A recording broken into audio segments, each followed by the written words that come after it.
Hi, welcome to Talk to Us Tuesday. This is our 30-minute Facebook Live chat where you can ask us questions. And I'm excited to be here today at the Brighton Economic Development Corporation with our President and CEO, Michael Martinez. Michael, Hello. welcome. Thank you for having me. I'm your host, Kristen Chernosky, and I hope that you will join us in asking some questions about what's happening in the business world here in Brighton. So let's go ahead and kick it off. Michael, will you tell us about your role with the city and what you do? Sure. As Kristen mentioned, I'm Michael Martinez. I'm the President and CEO of the Brighton Economic Development Corporation here in wonderful Brighton.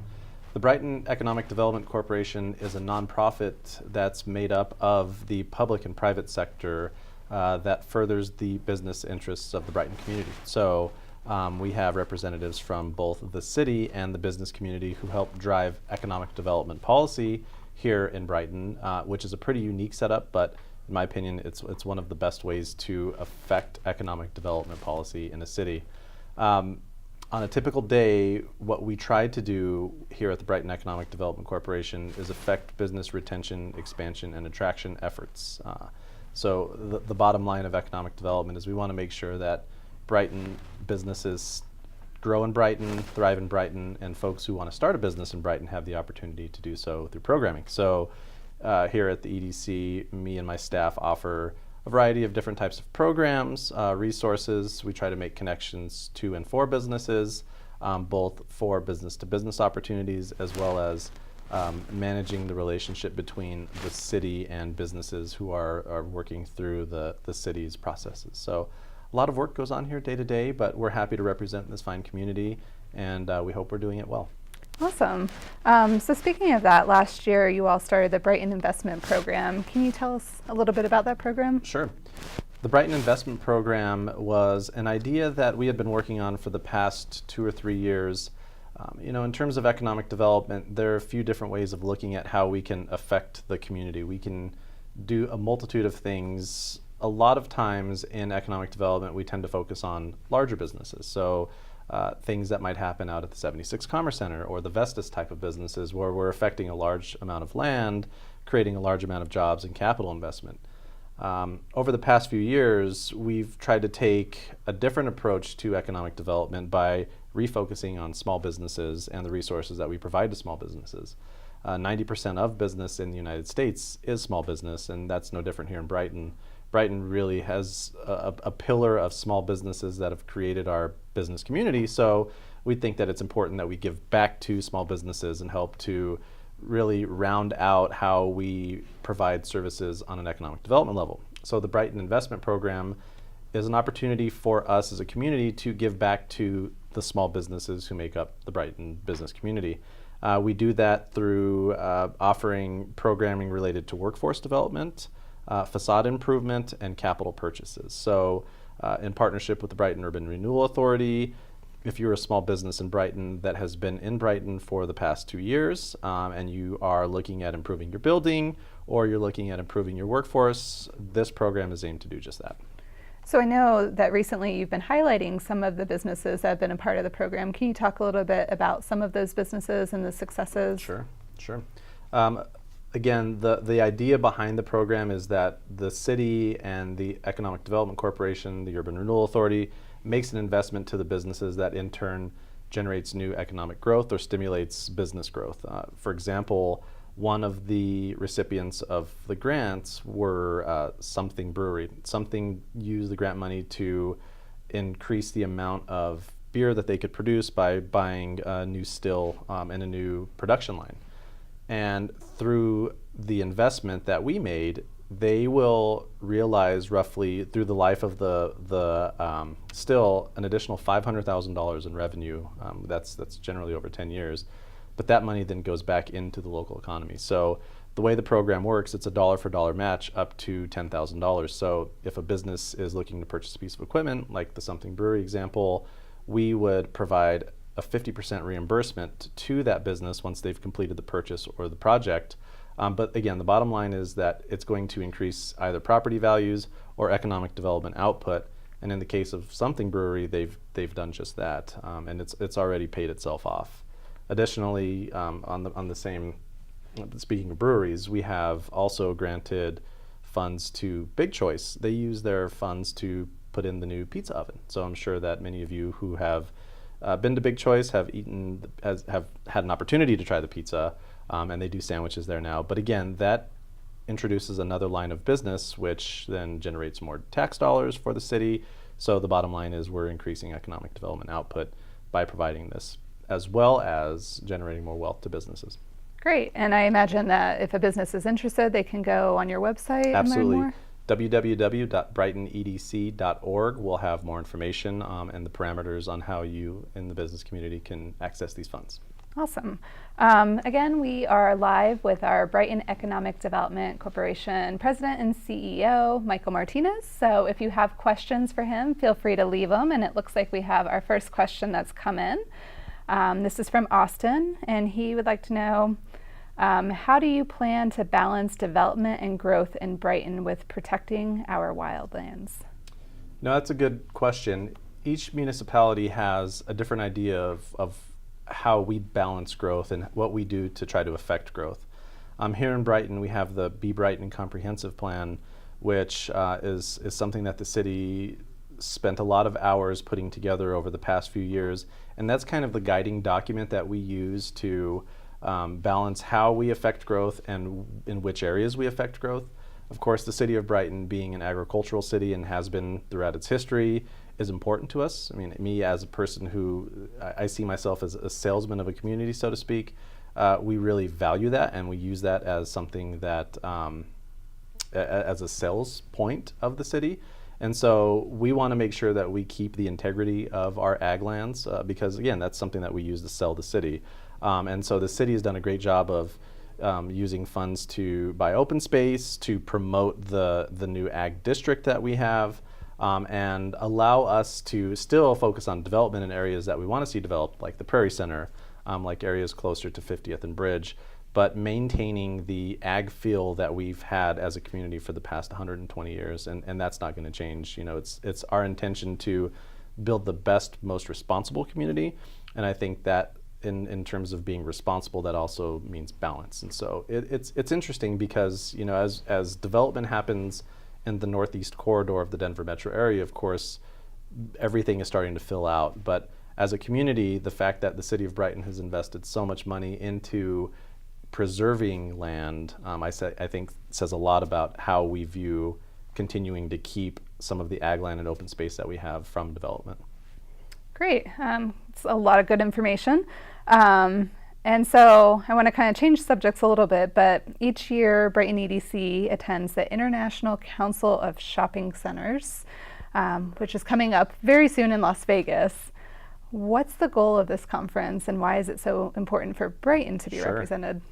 So the ICSC Recon Conference is something, as Kristen mentions, that happens every year in Las Vegas.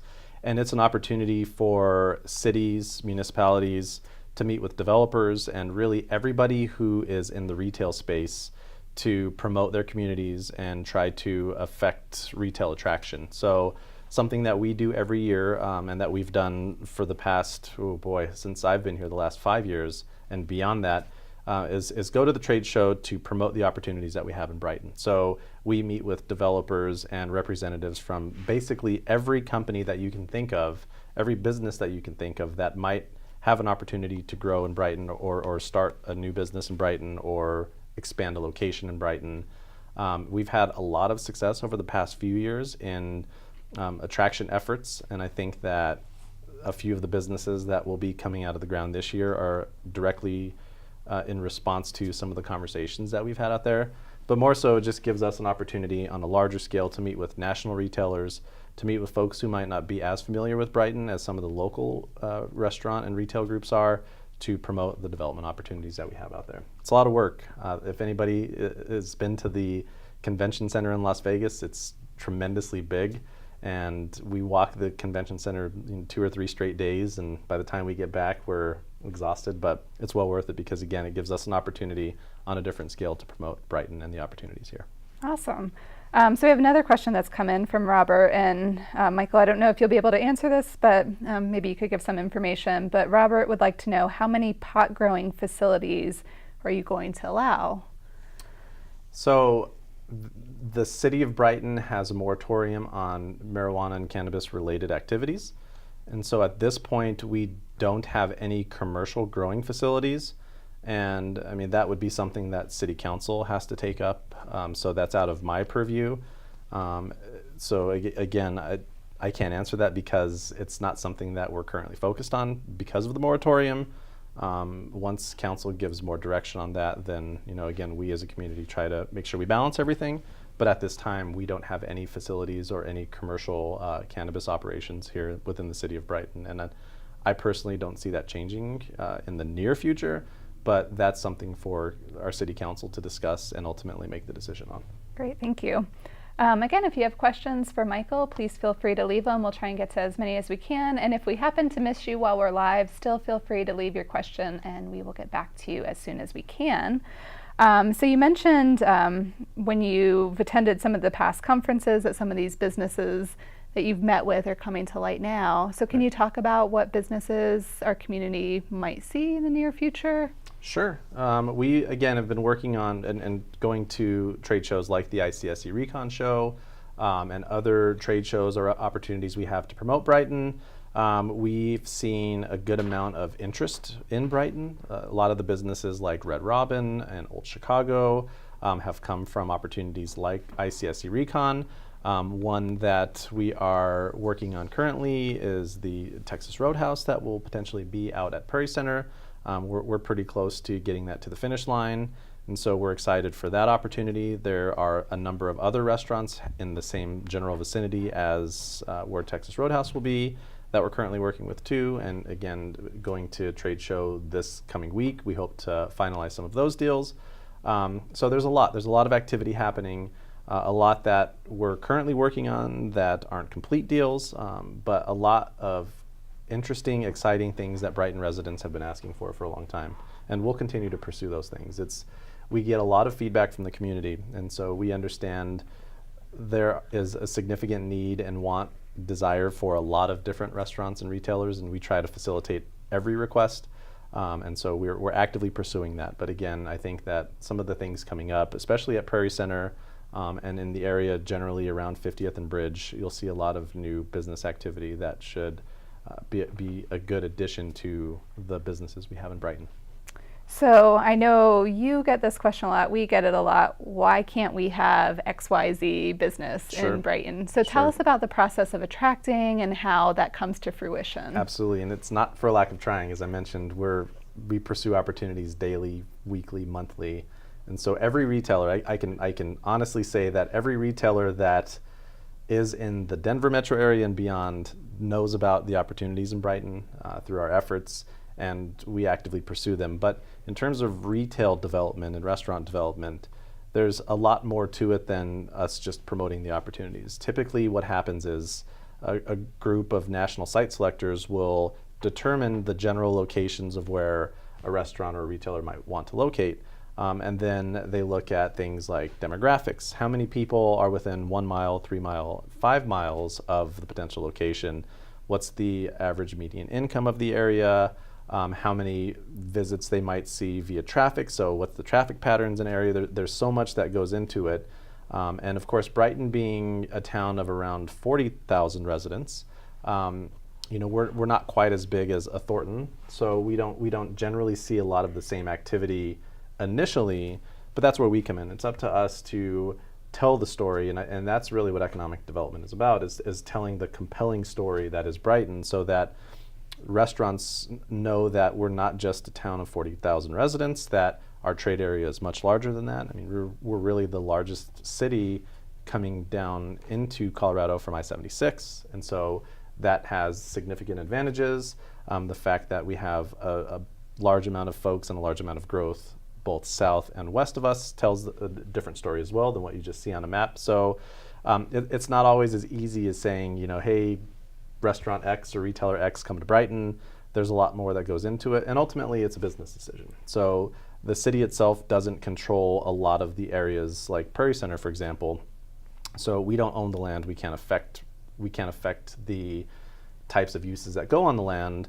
And ultimately, we don't own the businesses either. So it's that matchmaking process that we really try to participate in. But ultimately, it has to make sense financially for each restaurant or retailer or any business in Brighton to move here. And that's what we try to do daily is affect that so that it does make sense. Yeah. So what are the biggest challenges that Brighton faces when trying to attract businesses? Sure. Population, generally, the size of the city is probably issue number one. If you are a national site selector in another community, let's say you're in Texas, Florida, California, you're looking at a map and you're looking at demographic rings around a city, and you don't really know Brighton from any other community. You just see the fact that we have a population of 40,000. That can potentially put us at a disadvantage. A lot of retailers start their threshold at around 50,000. So again, I think it's important that we tell the story of Brighton being larger than just what our population says. But I think that's probably the largest disadvantage that we have, is the fact that population-wise, we're not quite as large as a lot of other communities who retailers might consider. But nonetheless, I think that once we are able to tell the story, it changes their perception. And that's shown, obviously, with the amount of growth that we have in the community. Great. We have another question that's come in from Yvette. And Yvette would like to know if you can tell us a little bit more about farm lore. Sure. I think that, again, going back to what I mentioned earlier, there's a lot of growth and there's a lot of things happening in the community where we want to preserve the amount of agriculture that we have, but we also want to be responsible with the amount of growth that we have. Farm lore is a new development that we're considering in the city of Brighton that will potentially bring a number of new residents. In my opinion, some of the developments like farm lore are exactly what the community should be looking at for future growth because it's done responsibly. I think the amount of homes and opportunities in the new development presents a good opportunity for us in Brighton to attract more retailers and more businesses because, as I've mentioned before, it really boils down to population, specifically population in and around where a business might locate. So the fact that we continue to see density in some of the areas that we've been working on for a number of years, farm lore has been potentially in the works for 20 years, and so to see it come to fruition is a good thing for the community. And you know, it's always about balance, right? We want to make sure that we're balancing the right types of growth with keeping the right types of open space, so on and so forth. So I think that that type of opportunity and the development should be good for the community because from a retail and from a business attraction standpoint, it generates more households, which will then in turn be more attractive. Great. So last year, you all held a groundbreaking for a pretty large development in Brighton, the I-76 Commerce Building. How is that development going? What can you tell us about it? The development is going great. So Building 1 has been completed, and as of last year, they have their first tenant, Great Plains Moving and Storage, which is a corporate and residential moving and storage company. They are starting the process. They've been in the city's process for Building 2. The general idea is to build a building, one building every 12 to 18 months up until we hit either 5 or 6 buildings, depending on what the market tells us. But that opportunity is going to change the Brighton landscape. It gives us about 2 million square feet of additional industrial space. And as we look at having a well-balanced, a well-rounded economy, having industrial space is a big part of that. Having different types of uses is a big part of that. And the 76 Commerce Center really does embody what we are trying to accomplish from an economic development standpoint on a larger scale. The fact that within the city of Brighton, it being only 16 square miles, but us having between 3 large developments, over 4 million square feet of industrial space says a lot about what people think of our economy. Hyde Development, in partnership with Mortensen Construction, they are the joint partners in the 76 Commerce Center, and they located in the area for a reason because of the amount of quality growth that we have, the amount of qualified workers that we have in our community, and the fact that the 76 corridor really is the next corridor of opportunity for the Denver metro area. It's going to, the 76 Commerce Center specifically is going to present a good opportunity for residents for years to come. Great. And we had talked a little bit about the Brighton investment program, but are there any other initiatives for businesses wishing to come to the community or who are already here but need extra help? Absolutely. We've partnered over the past few years with the Small Business Development Centers of Colorado, specifically the North Metro Small Business Development Center.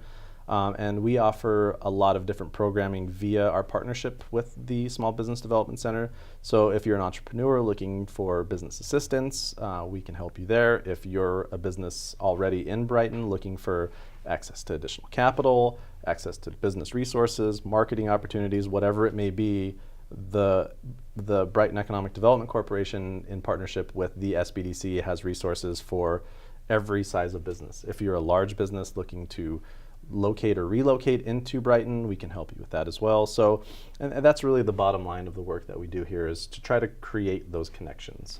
Oftentimes, as I mentioned, we don't control land, we don't own the businesses, we don't have money to lend, but it's up to us to provide those resources so businesses in our community can do all of the above, can locate here, can find available land, have the resources to grow and thrive in Brighton. And so through partnerships is really where the magic comes from. And our partnership with the Small Business Development Center has been extremely fruitful over the past 20 years at this point.